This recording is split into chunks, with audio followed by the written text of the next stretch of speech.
with us from the time the ball was kicked off until the end. Couldn't have asked for a better crowd. I tell you what, Vanderbilt, Commodore Nation, very proud, should be proud. Okay, tough fight for us. We fought through adversity and created opportunities for ourselves and to have an opportunity to win. I think this group, more than anything else, though, we talked about the will to win versus the desire to win. And I think you saw a lot of will and desire from this football team tonight, this afternoon. I mean, they played extremely hard. When things didn't go their way, they fought. Kudos to this coaching staff. I thought they did a tremendous job of making changes, adjustments, and actually, giving us an opportunity again to move the ball and put points on the board. We needed it. Okay? And then I looked up, and all I saw was just black and gold. And it's unbelievable, unbelievable how much fight these kids have. This fan base, black and gold is here to stay, and we're gonna take it one day at a time, one step at a time. With that being said, I'll open it up to questions. Coach, what was the initial emotion when you knew I've got my first win? Just so proud of these kids. I'm proud of these coaches. I'm proud of our fan base for in helping us get through this. I mean, you can see the change in the ebb and flow of this game, and the momentum was wild. It just kept rising, and for me, joy, joy, excitement and joy for these kids, for our program, and now that one is in the books, they're tough to come by now, tough to come by. So this one's special for me. Did you feel like you were embraced when you went over there in the corner and celebrated with the fans? Was that the first embrace that you think you've had to that level this season? No, to that level, yes, but every Monday is a group down at the Holiday Inn. It comes down there, and they love me, okay, like it's my first day, and that type of passion, that type of caring, has gotten this group, my staff, and these players, man, through a rough patch, and everybody hits one, but you have to stick to your process. You have to understand that your day is gonna come, and you just have to continue to fight, and we fought. What did Robinette give you that you hadn't been getting from the quarterback position? Pat Robinette just came out and he competed. And he competed his tail off. Throws didn't look pretty. Runs were strong. His effort was tremendous, but that's what Pat Robinette is. He's a winner. Most people want to look at this game and see whether or not we went to Patton, out of necessity. We went into this game with a game plan of playing Pat Robinette, playing both these guys, and utilizing both their skill sets. But you can tell Patton had the look in his eye that he wanted this game and he wanted the opportunity. So once he got in and he got on the roll, you could see in the energy flow into this team. That energy was contagious. And even when we didn't move the ball, defense started to feel like if we could just manage great field position, that we would get an opportunity to keep fighting in this game. And special teams wasn't pretty for us, and I know we'll get that fixed. But I do believe that Patton gave us something that was different, today. And so you might have gone back to Freebeck at some point, but Patton got on a good roll and you just stuck with him? Absolutely. I mean, he got on a good roll, and I stuck with him. And I felt like that he had the attention of the team, and we were moving the ball. And even when we had a couple 3-and-outs where we went out and it turned it over to the defense, he came over to me twice and said, "Hey, listen, I got this." So, for a young man, to come up to his head coach and say, "I've got this," and you got to go with it because he's been here. He's been here before. Was that the first time you'd seen that kind of command in the huddle this season from a quarterback? Yes. Been looking for it all year. Just been looking for somebody to take it, take it and put these guys on his back, and that's what Patton did.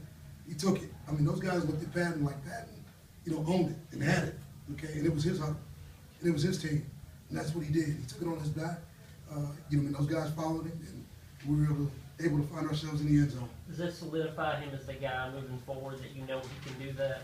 Yeah, I mean, we need to go back and look at the tape, but he took over this position, and what we need to do is just, continue to have that type of energy at the quarterback position. I truly feel that Pat Robinette, gave us something tonight that was different.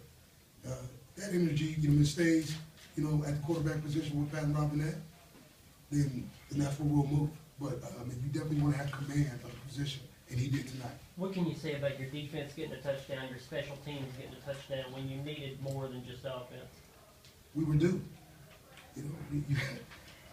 In this game, you have to make your own luck, okay? And these guys fought. I mean, we found ourselves, needing to get a turnover, make a positive play, and those opportunities were there, and guys made plays. You see it in practice, and sometimes guys don't believe that they can get there, but these guys just kept going. I mean, even in the end, with that field goal, that missed field goal attempt by them, that's a close range shot, for a pretty good field goal kicker. But the penetration, did you see how much penetration got to the line of scrimmage? We had 6 guys in the backfield. Okay, I think that's a testament to what these guys, these players saw, what they went after, and what they came away with, okay, which is a victory. Coach, what's it mean for you when when the offense isn't clicking, the defense and special teams step up and they make big plays like that to keep you guys in it? What's that do for team momentum and team morale?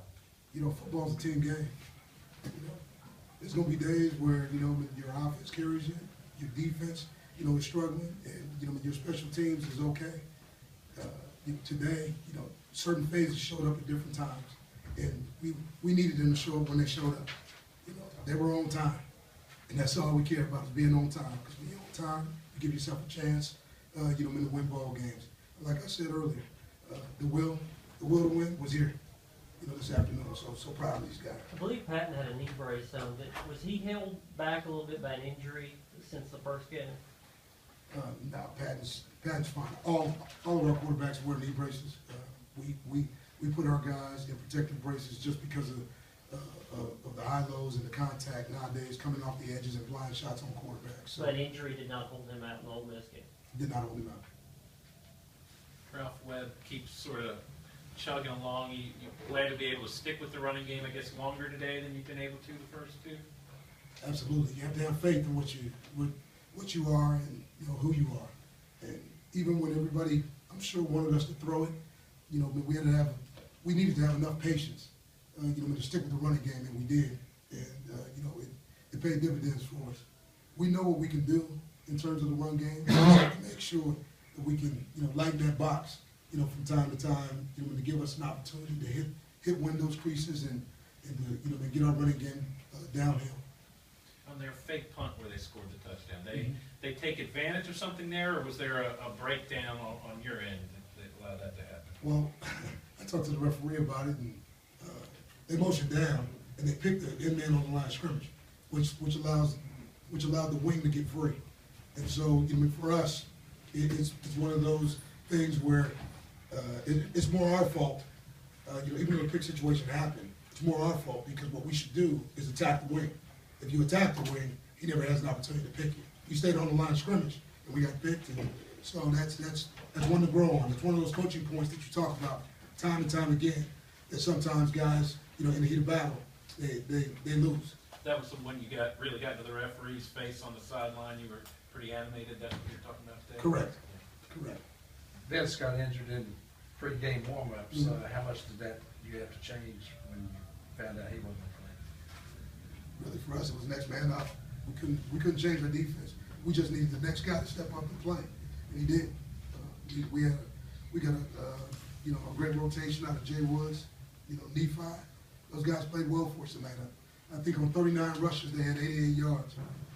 That's a lot of rush attempts, very minimal yards. So I think those guys did a good job in terms of filling in for Vince Taylor, and that's tough to do. When you have a guy who is productive and really as dominant in this defense as he's been. What was going through your mind when UMass lined up for the field goal at the end? Block it. just being honest. It's a hard fought game. You want to play every play like it's really for us our last. I thought we did, and you know, we had some favor today. How much confidence do you think guys like Weatherly and Duncan gained from making plays at big points in this game the way they did? I mean, are they better players now than they were 4 hours ago? Absolutely. Anytime you have to fight and scrap and struggle through a game where you're behind, those characters. You know, you find yourself in the midst of you know, maybe giving up, and then you fight, you know, 2, 3, 4 more plays, and what you find yourself doing is getting momentum, the game changing in front of you. These guys grew up today. A lot of freshmen stepped on the field and they grew up. Older guys, you know, stood firm and fast and gave us, you know, not only, you know, great play, but really, you know, consistency, you know, across the board. It wasn't pretty, but what it was is, again, you know, a performance that these guys will grow from, and that's what we have to do. We have to go forward. Can't look backwards. Got to go forward. One more. Coach, you talked about using Webb to open up the field. Anytime you went to him today, it seemed like he came through. Is he someone you kind of feel is like a bread and butter player, or somebody's a safety net whenever you need a big play or some yards? You know, that's really on the quarterback. You know, offense is predicated on hopefully spreading the ball around. But obviously, when you have confidence in a guy who makes plays at the quarterback position, that's who you feed. You know, you feed the wolf who's hungry, and he's a hungry wolf. Thanks, Coach. Thank you.